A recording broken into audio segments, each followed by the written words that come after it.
and welcome to the Wednesday Night War Preview Podcast. I'm Adam Wilbourn from WhatCulture, joined by the Dadley boys of WhatCulture, Michael Hamflett and Michael Sidgwick, here to preview tonight's episodes of NXT and AEW Dynamite. But before we get into it, if you're a fan of this sort of thing, make sure you subscribe to WhatCulture Wrestling on either iTunes, Spotify, wherever you get your podcasts from, for daily wrestling podcasts, where we not only preview the Wednesday Night War, we also discuss Raw and SmackDown pay-per-views. We have interviews, roundtable discussions, and a roundup of the week, complete with a bloody good quiz, of course, on WrestleCulture. But as I said, joined by Michael Hamflett and Michael Sidgwick to look ahead to NXT and AEW Dynamite. Before we get into things, who do you think is going to win the Wednesday Night War tonight? Because next week's the big week, isn't it, really? Well, I'm seeing double here. 2 takeovers. You'd have to expect NXT with a loaded card tonight and a loaded card for next week. I'm picking them now to do the double. The double. Ratings win, that's French for double ratings win. No, I give NXT a lot of crap for like hot shot on their booking, and I do think maybe this time next year they may have exhausted a lot of their best matches. But if you look at Leo Rush and Angel Garza, that's been built in the works for a while, as has Ripley versus Baszler. So yeah, it feels earned, the matches they're doing, and I just feel they're so strong in comparison to I wouldn't say it's a bad looking AEW card. Or weak. Maybe it is. Maybe that is the word. I just think they've got the jump on them. I understand the exhausting all the big matches argument. I really do. But at this point, because it's so early in the Wednesday Night War, I kind of want to see them do that to test what they've still got to use next year. The idea should be, if your talent pool is overflowing, as they'll insist that it is, and if your creative juices are flowing, as they will say they are, then surely the fact they've got a takeover in February and a takeover in April shouldn't scare them. I like the idea that they're almost chasing that rating and then having to somehow make good takeovers as well. If they do that, then for those that enjoy NXT, it really is like the perfect offering of this product. Personally, I think AEW nicks it this week and NXT does next week, because until we see what happens tonight, that December 18th show feels loaded in NXT's favour. But AEW won last week's ratings battle, despite the show 2 weeks ago being what most people consider the worst episode of Dynamite, in the shadow of that really dreadful ratings loss around Thanksgiving. So if they could return, albeit very narrowly, to the top of the ratings tree off the back of that week episode, think about how they'll do after last week's, which was pretty sound, pretty solid. I just fancy this to be with AEW and NXT to need to push the December 18th one to try and pull it back before Christmas. You mentioned a sort of takeover quality of NXT, particularly next week, but this week, as you said, is stacked as well. Let's start on NXT and talk about that number one contenders match, because it's wide open for once. I mean, the arguments obviously can be there for Finn Balor and Tommaso Ciampa challenging for the title, but Keith Lee has had a rocket strapped to his back since before War Games. Yeah, absolutely. The way I see this going, I think they have Finn Balor primed for a takeover-sized main event. I just think he's got the star quality and the residual main roster glow to really like build a takeover around this heel turn character. And you've got the Demon, for example, they could reserve for a takeover. Tommaso Ciampa feels like WrestleMania weekend, like euphoric, like last gasp win material. I think Keith Lee at present is a great TV challenger, so I see him overcoming in the triple threat. I see him losing via Undisputed Era interference on the next week's show. But they always do it in such a way that it never feels cheap, because they're so great at cheating. So I will not mind if my scenario plays out like it does. I'm interested in the quality of the match, because on paper, it looks like a total ripper. Keith Lee excels in multi-man environments. He knows his way around a blockbuster spot, which is selling him short because he's a great worker in his own right. I worry a little bit about Finn Balor. He's not really impressed me as much as I thought he was going to, following his incredible initial heel turn. So we'll see, but this should be great. And if it isn't, I will start to seriously doubt whether Finn Balor does in fact still have it.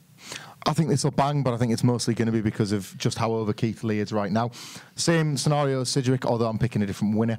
I actually think the trick at the moment is to try and use Keith Lee not sparingly, because he's obviously super hot, but I actually think they're going to have him take over hot by Portland in February. So I think they're going to save Keith Lee for February. Ciampa's still going to be WrestleMania, and Finn Balor wins, and he gets the TV match next week. There's no doubt that Adam Cole versus Finn Balor for the first time for the NXT title isn't ratings drawing worthy.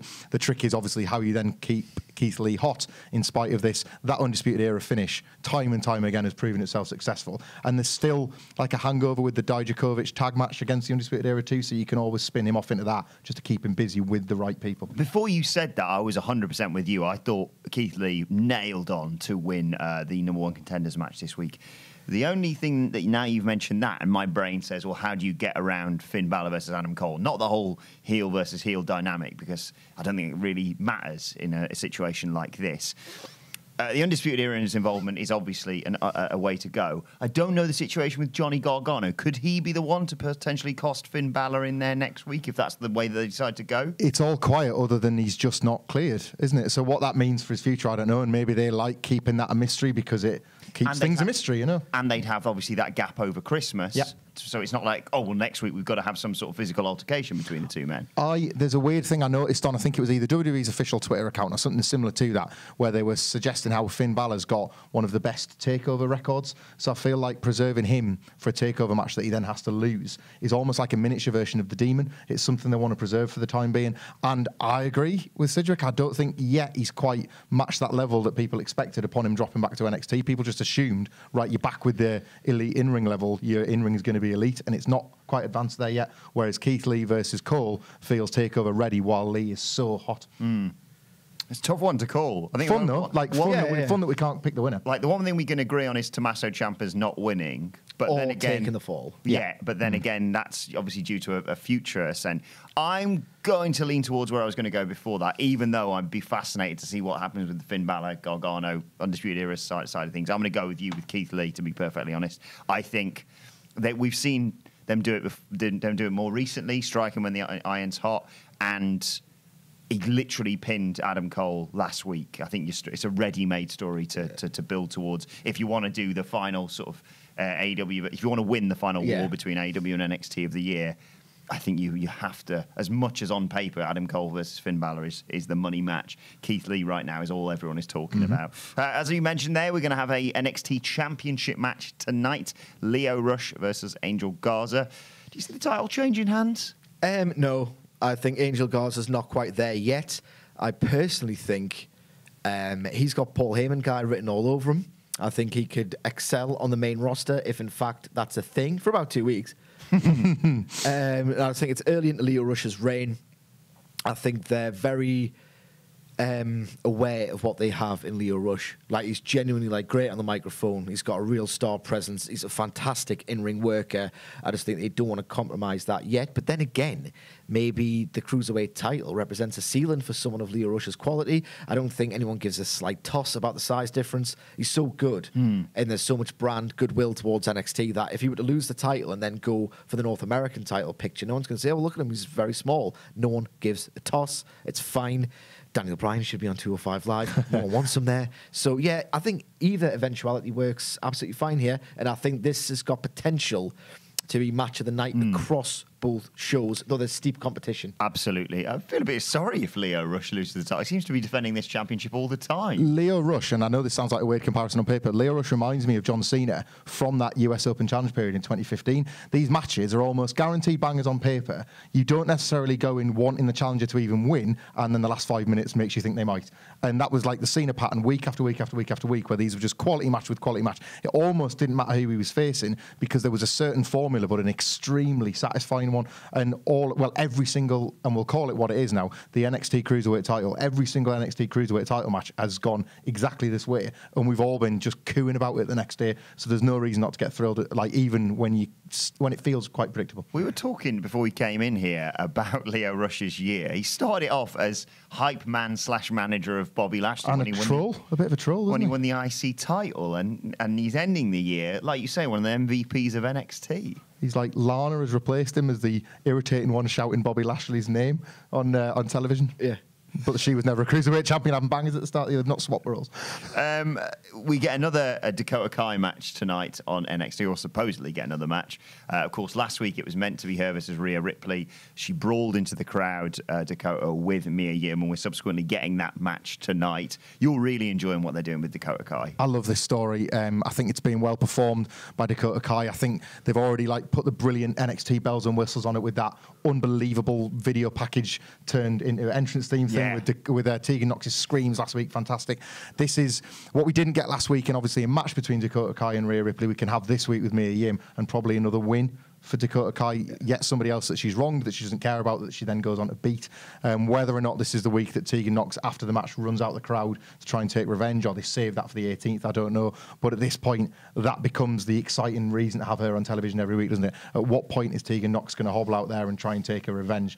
Although they have as well left something with Rhea and Dakota Kai as well. The moving pieces are still moving quite well in that division, and I just love this Kai character. From a babyface 3 or 4 weeks ago that I thought was feeling quite deflated after a comeback, they've worked me, because clearly I was supposed to feel that way to be so invested in this heel turn. One of the best heel turns of the year. Yeah, I don't want to get too much into that because it's wrong.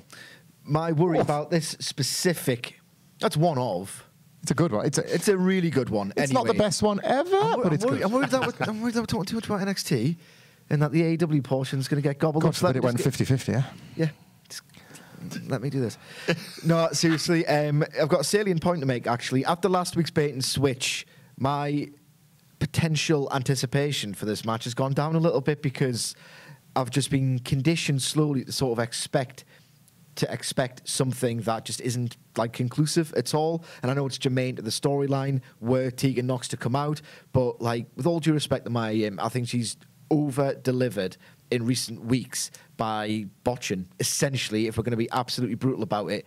I don't think there's much value in her yet. I do think there's serious value in Dakota Kai, and I'd love to see her character legitimised with a clean and decisive win. But again, last week's events makes me unsure that that's going to happen. Very quickly, your thoughts on what's going to happen tonight with Shayna Baszler versus Rhea Ripley. I mean, this all started months and months ago with a phenomenal Rhea Ripley promo. I would just like to see that revisited. I would like to see, because it's been a bit convoluted with the way Survivor Series imposed itself on the War Games build. I would like to see back to basics, stripped back, a promo similar in tone and length to that fabulous one-liner. Sometimes promos can't just be one-liners, and they're better than 15-minute ones. I'd love to see something to that effect to just reinforce what the actual premise of this storyline is. You've got the champion, you've got a strongest challenger yet, and that challenger is determined to beat her. Class video package for me. That's all you need. Is I don't even want them in full sale. I think last week was the strongest possible visual we were going to get, with the two horsewomen pulling the arms while Shayna applied the choke. They're not going to magic a better visual than that to set up this feud. So just replay that with their comments on top of it. Keep them away from the audience for one more week. Keep them thirsty for it, because you know it's virtually the same crowd. Like, they're ready for that now, and this match is good to go. Right, no time for AEW this week, unfortunately. Let's know your thoughts. Now, let's transition over to AEW Dynamite. Now, AEW advertising, MJF responding to Cody's challenge last week, where he offered up money and he paid a child in the crowd for some reason.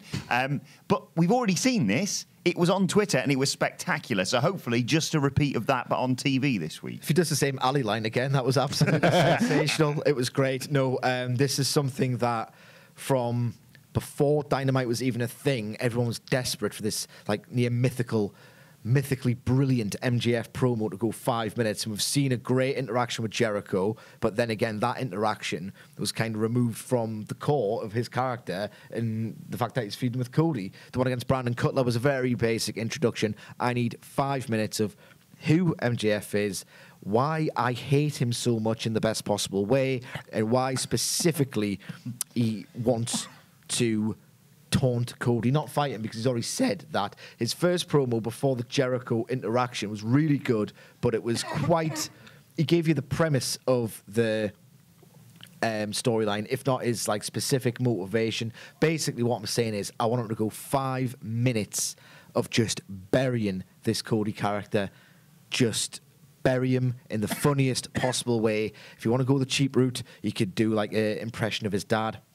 He could come out in a polka dot scarf. I want him to mock that entrance again. He could like that, the way the come on that Cody does. He mocks that brilliantly. Have you got a cough before the Christmas party? No, I don't know what's happened here. But that would opening the show for you, MJF's promo? No, I think it's tactically a better idea to avoid any optics of a Raw comparison or even an NXT comparison to start with an in-ring match. I think you can, with MJF, you can combine probably his two greatest promo moments in NXT, in AEW so far. You bloody wish. Which was that phenomenal one. I want to say it was on Fyter Fest. Yes. You'll correct me. Yes. Where he tore apart the audience, and the one that Sidgwick just referenced. Because in tearing apart the audience, he is tearing apart Cody. This is Cody's crowd, as we keep seeing. Nobody loves this I see Cody on my TV every week. Nobody loves Cody more than Cody's crowd. So MJF can do his two best things brilliantly. He can attack Cody and he can attack his audience. And yeah, 5-6 minutes that, like, you're going to know more about his character than probably the entire last 10 weeks of Dynamite. Yeah. It's going to be perfect. You mentioned Cody there. He's teaming with QT Marshall against the Butcher, Blade, and Bunny. Ooh, swapping lives. I've got absolute faith that this is going to be fantastic. Cody, if there's one thing he does really, really well, is he measures the expectations of people so that it looks like he's over-delivering because he's such a mark for himself. No, he's such a great worker. And he used to, in 20 years' time, you'll be appreciating him in the same way you do Kevin Nash. Ooh, hang on. Just when I was about to give him loads of credit, Sidgwick ruins the moment. No, I think this will be brilliant because we all sat around this table and we're kind of nervously anticipating the Sammy Guevara match for the very first thing on Dynamite. Probably me just being cynical and saying, there he is, putting himself in the first match. Where's this going to go? Oh, it's going to go into a brilliant angle. I was dead wrong. This feels exactly the same. The storyline has been logically set up, despite what some people think online. Cody said, you pick my partner. So, of course, they picked the worst wrestler on the roster for him. Amazing that's gone over so many people's heads. Makes total sense. People have been completely wrecked brain-wise by WWE. Carry on. There's a sense of panic there that probably, well, I'm saying probably shouldn't be there. Who knows? This could go wrong. They've kind of misstepped with Cody and MJF so far. I just sense this is going to be the biggest moment of the show that we're all going to be talking about tomorrow because Cody's done this so far. We've seen Chris Statlander, obviously. Can I just put my input on this? Yes. Because I'm going to do the very rare thing and worry about something Cody's doing in AEW, my babies. I was going to say Cody and AEW. Love my babies. Hey, baby. My babies. Baby. Can't believe how much I love them. I just do. I'm sorry. Unapologetically. Anyway. Gobble, gobble, baby. Gobble, gobble, baby. If you saw this bloody match graphic, and I think it must be just totally bizarre by design.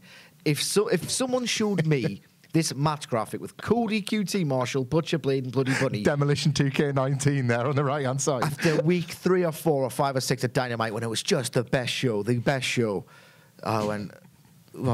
there's the TNA chapter been fast-forwarded. What the hell is this? Again, I think Hamflet's appealing to the side that I've been so burned before that I don't want to let come out, but I do think he has a salient point. Cody hasn't become a moron overnight. He's an absolutely exceptional storyteller and booker. This should be great, but goddammit, it kind of needs to be at this point. And just one more point on this. I'm looking, and by the time this gets released, it might be completely undermined, but there's 4 things announced. There's the Cody weird match, Big Swole versus Emmy Sakura, which we'll get to, the Young Bucks, which we'll get to, and MJF. Usually they do 5 or 6. That leads me to hope that if this match takes place and it goes a reasonable length and there's some MJF interference, maybe they're leaving time for the apparently teased debut of Marty Scurll. I mean, that'd be brilliant as well because, you know, we've already everybody's already fantasy booked him as part of this Blade, Butcher, Bunny thing anyway, so that would be a brilliant way to bring him in, and it would be the first point at which all the weird diversions this Cody MJF storyline has taken would feel satisfactory. We've lent all of our time so far to talking about these two characters, but I don't think that's going to carry on much longer if they keep letting us down a little bit. Is that fair to say? I don't want to sort of have my bias imposed upon it there. There's not going to be many more weeks where we kind of put so much emphasis on these two characters in this program and let them get this right. So someone like Marty Scurll coming in this week in particular, especially with December 18th looking like it's going to be a big show, if those are going to be his first words or what was Marty Scurll's motivation or that is a huge thing to go up against NXT. We worried mainly when it comes to AEW about the depth of their women's division. We've seen Chris Statlander, of course, be signed and put on some great performances recently. Big Swole taking on Emmy Sakura tonight. What are you expecting? The thing is, what I'm expecting is, unfortunately, 10 minutes of a match that kind of exposes the fact that Big Swole is a really charismatic, unrefined prospect who realistically would be better off within the NXT system than AEW's 1 match per week schedule, if they're lucky, especially as it pertains to the women's division. So yeah, I'm expecting 10 minutes of a match that is designed more for behind the curtain than in front of a crowd. They're looking to see if she can go 10 minutes, if she can withstand the pressure of 10 minutes, with the idea that her having these 10 minutes now will make her a better worker in a year's time than she otherwise would have been. But I don't see the entertainment value. I don't see the ratings success. I can see the logic, but it doesn't translate to entertainment, if that makes any sense. Realistically, a 5-minute showcase of what she can do, guided by an expert senior opponent in Sakura, like that would be perfect. But these women's matches, to their detriment, don't seem to go 5 minutes. Emmy Sakura's in a strange spot at the moment as well, isn't it? Because they worked quite hard to get her over.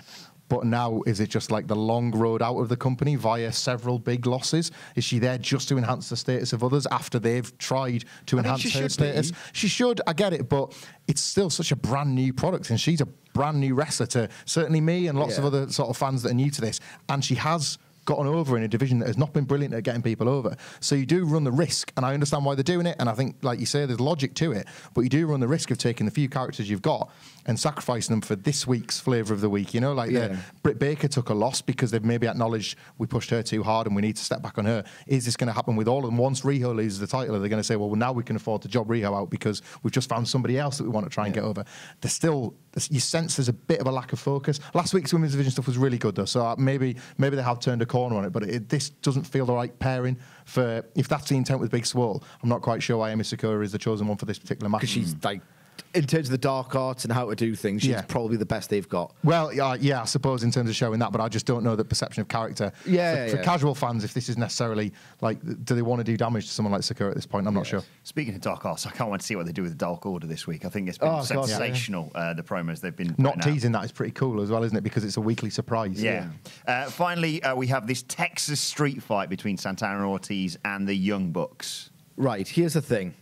I'm considering this isn't match heavy. There are 3 matches announced thus far, one of which is basically what we've just gone through, a test of Big Swole's metal. The other is a glorified angle you'd expect. I think that they are relying on this to be the big centerpiece of the show that steers the conversation, the discourse away from NXT in the social media aftermath. I've got a statistic, I might have mentioned this before, not one match on Dynamite, which is in such stark contrast to the perception of their baggy pay-per-views, even though they're excellent IMO. Not one match has gone over 16 minutes on Dynamite. Not one has gone over 16 minutes. Looking at the complexion of the card, there's either one or two things that's going to happen. They're finally going to go over 16. They're going to deliver a total barnstormer of like a really violent street fight that's going to be creative because it's the Bucks, or they're just going to like ambush us with loads of like dark stuff, like Sean Spears having a match like unannounced, which I hope isn't the case. I think it's long time coming that they deliver a 20-minute just massive match, a massive main event on Dynamite, because realistically a lot of them have been going 10 and 12. They've been effective in getting Jon Moxley over, very much so, but that's more character building that you could do in a promo. I want a searing 20-minute thriller. You can get there as well, I think, in other ways. It doesn't just have to be the match. Like, this is going to be the sort of the match equivalent of that brilliant brawl they had a couple of weeks ago, isn't it? But it's, you know, within the confines of a street fight.